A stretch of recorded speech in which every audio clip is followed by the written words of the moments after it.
Le troisième critère à prendre en compte, c'est la trade assurance. La trade assurance, je vais l'écrire rapidement. 3. La trade assurance. Ok. La trade assurance, c'est quoi? C'est l'assurance commerciale. D'accord? C'est un système qui est mis en place par Alibaba pour protéger votre paiement.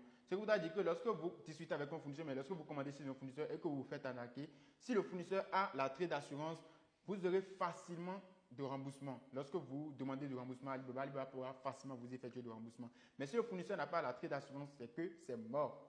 Désolé pour le thème, mais si le fournisseur n'a pas la trade d'assurance, vous ne pourrez pas obtenir de remboursement. Mais la bonne nouvelle, c'est que tous les fournisseurs sur Alibaba ont la trade d'assurance. Que ce soit les fournisseurs vérifiés, les fournisseurs non vérifiés, ils ont tous la trade assurance. Donc, soyez rassurés par rapport à ça.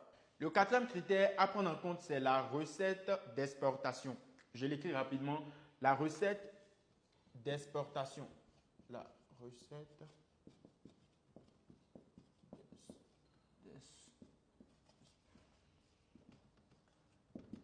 Alors, la recette d'exploitation, c'est le chiffre d'affaires que le fournisseur a eu à effectuer sur la plateforme avec ses ventes, ses différentes transactions. Alors, c'est un critère à ne pas du tout négliger. Je vais vous donner un exemple très simple. Par exemple, un fournisseur a fait plus de 10 ans sur la plateforme d'Alibaba, mais a juste généré avec ses ventes juste 1000 dollars. 1000 dollars, ce qui fait un truc de 650 000. En 10 ans, un fournisseur a généré 1000 dollars. Ce n'est pas un fournisseur à qui vous pouvez accorder confiance. Pourquoi? Parce que si ces produits étaient de très bonne qualité, avec ces 10 ans qu'il a fait sur la plateforme, il aurait pu générer plus que ça, il aurait pu faire plus que ça. Donc, si vous tombez sur un fournisseur, d'accord, et que vous allez au niveau de la recette d'exploitation, je vais le mettre sur l'écran, d'accord, et que ce n'est pas trop ça, s'il vous plaît, laissez-le tranquillement. Cela voudrait dire que ces produits n'intéressent pas vraiment les gens. D'accord? Ou ces produits ne sont pas vraiment de très bonne qualité. Parce qu'un produit qui est vraiment de bonne qualité, les gens vont s'acharner sur ça, les gens vont vraiment commander ce produit-là. Mais si le produit n'est pas vraiment de bonne qualité, les gens ne vont pas trop s'intéresser. Ou bien peut-être une, deux, trois personnes ont commandé, ont laissé de mauvais commentaires, ce qui va pousser aussi les autres à ne pas commander.